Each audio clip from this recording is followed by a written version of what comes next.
हर नई सुबह को एक आशीर्वाद के रूप में माने। जय हिंद साथियों, स्वागत है आपका आपके अपने YouTube channel study with M K Singh पर। जैसा कि आपने थंबनेल में देख लिया होगा, आज हम बात करने जा रहे हैं उत्तर प्रदेश पुलिस कांस्टेबल की ट्रेनिंग कर रहे अपने भाई बहनों से जो 60,244 पे चयनित हैं, उनसे बात करने जा रहे हैं। जिसमें हमने टॉपिक रखे हैं कि आउटडोर और इंडोर में क्या क्या होता है। जो आरटीसी आपकी होगी, आरटीसी में आउटडोर और इंडोर कराया जाएगा, उसमें क्या क्या होता है। दूसरा होगा कि किस में ज़्यादा फेल होते हैं, आउटडोर में ज़्यादा फेल होते हैं या इंडोर में ज़्यादा फेल होते हैं।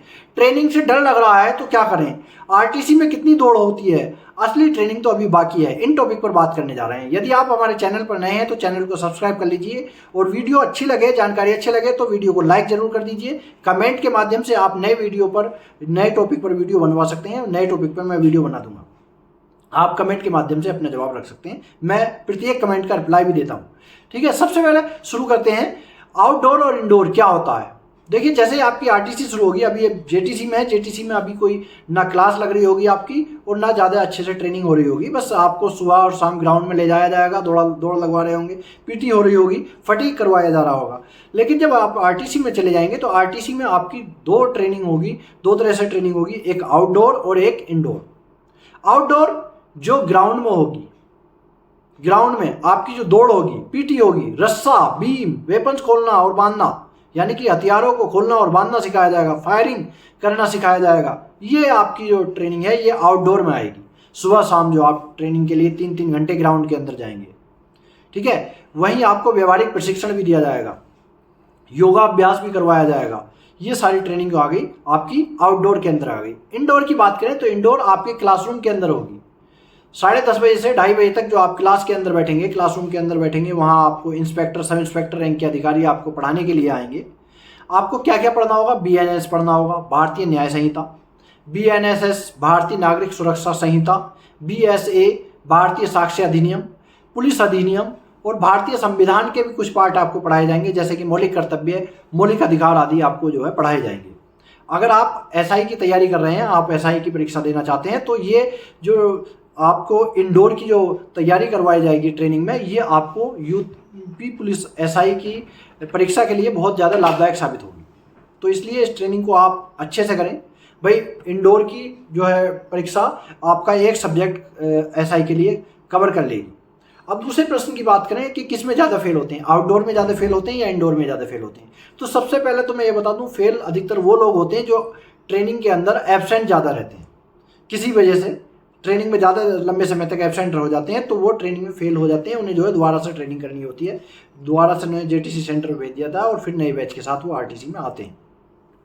और दूसरा, हमें तैयारी तो भाई दोनों ही ट्रेनिंग की अच्छे से करनी चाहिए, आउटडोर की भी और इंडोर की भी अच्छे से तैयारी करनी है, अच्छे से सीखना है, आउटडोर को भी और इंडोर को भी, पढ़ाई भी अच्छे से करनी है, जिससे हमें कहीं भी जो है कोई ऑप्शन ना रहे फेल होने का।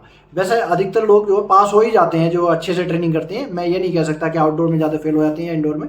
अगर हाँ, इंडोर में जो है अधिकतर चांस रहते हैं, क्योंकि बहुत सारे लोग सोते रहते हैं क्लास के अंदर, नींद आ जाती है या पढ़ाई नहीं करते हैं, तो वो फेल हो जाते हैं। और आउटडोर की बात रही, आउटडोर में तो भाई वो जो आपके उस्ताद हैं वो सिखाई देते हैं, आपको सज़ा देंगे। अगर मान लिया आप ठीक से नहीं सीखेंगे तो आपको सज़ा मिलेगी, और सज़ा से बचने के लिए आप सीखने की कोशिश करते हैं। तो आउटडोर में अधिकतर लोग पास हो जाते हैं, लेकिन आपको इंडोर में जो है मेहनत करनी होती है। अगला प्रश्न आपका है, ट्रेनिंग से डर लग रहा है। भाई, ट्रेनिंग से डर लग रहा है तो देखिए, शुरुआत में डर लगता है। आप कहीं भी जाएंगे नई नई जगह तो शुरुआत में डर लगता है। आपसे वो काम करवाए जा रहे होंगे जिनकी आपने अपेक्षा भी नहीं की होगी। आप तो ये सोच रहे होंगे कि उत्तर प्रदेश पुलिस में भर्ती हो गए हैं हम, अब हमारा काम सिर्फ इतना है कि वर्दी मिलेगी, वर्दी पहनेंगे और थाने में पहुंच जाएंगे। हमें सिर्फ ये सिखाया जाएगा कि आपको किस तरह से चोर को पकड़ना है, किस तरह से लड़ाई झगड़े को शांत करवाना है, किस तरह से आपको ड्यूटी करनी है। लेकिन नहीं, आपको कुछ और काम करवाया जा रहा है, आपको कुछ और सिखाया जा रहा है। तो इसलिए आपको थोड़ा अजीब सा तो लग रहा होगा, तो इसमें डरने की जरूरत नहीं है भाई। जब आप RTC में पहुंच जाएंगे तो वहाँ जो है सारा यही काम सिस्टमेटिक तरीके से होंगे, और आउटडोर और इंडोर दोनों जो है जब आप सिखाए जाएंगे, वहाँ आपके बहुत सारे घनिष्ठ मित्र बनेंगे, तो आपको डरने की ज़रूरत नहीं है। ठीक है, और भाई शुरुआत में जो है थोड़ा सा डर रहता है, बाद में बहुत मज़ा आएगा, और सबसे ज़्यादा मज़ा अगर आएगा तो ट्रेनिंग में आएगा। उत्तर प्रदेश पुलिस में अगर आप पूरी नौकरी करने के बाद भी अगर मिस करोगे तो आप अपनी RTC को मिस करोगे। RTC में जो आपके फ्रेंड होंगे वो आपसे दूर हो जाएंगे, और आप जो है सबसे ज़्यादा मिस करोगे अपनी ट्रेनिंग को। ठीक है, ट्रेनिंग में हर एक काम सिस्टमेटिक तरीके से आपको खाना खाने का भी समय होगा, पढ़ने के लिए भी समय होगा, दौड़ने का भी समय होगा, एक्सरसाइज करने का, सब सिस्टमेटिक तरीके से आपको सिखाया जाएगा। लेकिन आप जब ड्यूटी पर पहुंच जाएंगे तो वहाँ आपको कोई ये नहीं पता चलेगा कि आपको कब खाना खाना है, कब सोना है, वहाँ कोई टाइम शेड्यूल नहीं होता है। तो इसलिए आप ट्रेनिंग मस्त होकर करिए। आरटीसी में दौड़ की बात करें कि कितनी होती है, देखिए जो लोग पीएससी सेंटर पर जिनकी ट्रेनिंग होती है, आरटीसी होती है, वहाँ कुछ ज़्यादा दौड़ाया जाता है, वहाँ दौड़ ज़्यादा होती है, क्योंकि पीएससी के जो आईटीआई पीटीआई होते हैं वो थोड़ा सख्ती से काम लेते हैं, वो ग्राउंड में ज़्यादा फोकस रखते हैं, ठीक है। और जो पुलिस लाइन में जो ट्रेनिंग होती है वो आउटडोर पर ज़्यादा, इंडोर पर ज़्यादा फोकस रखते हैं और परेड पर ज़्यादा फोकस रखते हैं, डिसिप्लिन में ज़्यादा फोकस रखते हैं, ठीक है। तो मैं बात करूँ दौड़ की, तो देखिए हर एक सेंटर की अलग अलग हो सकती है। 2 से 3 किलोमीटर दौड़ तो आपको डेली करनी ही होगी। कभी कभी ज़्यादा भी दौड़ाया जा सकता है, कभी कम भी दौड़ाया जा सकता है, कभी हो सकता है 2-4 चक्कर लगवाए, 2 या 3 चक्कर लगवाए और आपकी जो है परेड शुरू करवा दी, आपकी जो है ड्रिल शुरू करवा दी, आपकी जो है पीटी शुरू करवा दी, ऐसा भी हो सकता है। लेकिन 6 चक्कर तो आप डेली मानकर ही चलिए कि 6 चक्कर जो है आपको 400 मीटर का जो ग्राउंड होता है उसके 6 चक्कर तो डेली लगाने ही लगाने हैं आपको, ठीक है। ये हो गई भाई दौड़ की बात। अब बात करते हैं कि असली ट्रेनिंग तो अभी बाकी है, क्योंकि आपने अभी जेटीसी में देखा है, जेटीसी में क्या काम करवाया जा रहा है आपको। देखिए असली ट्रेनिंग क्या होगी, आपको वेपन्स दिए जाएंगे, वेपन्स का खोलना बांधना सिखाया जाएगा, आपको फायरिंग सिखाई जाएगी और असला लेकर दौड़ना, असला लेकर परेड करना आपको सिखाया जाएगा। और व्यवस्थित तरीके से आपको जो है बैरिक मिलेंगे और व्यवस्थित तरीके से आपको मेस में खाना खाना, ये सब चीज़ें सिखाई जाएंगी।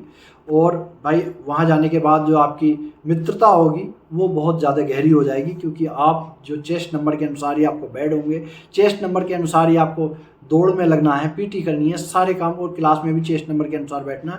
तो जो आपके पास वाले जो चेस्ट नंबर होंगे उनसे आपकी बहुत अच्छी मित्रता हो जाती है, इन्हें आपको बाद में मिस करते हैं बहुत ज़्यादा।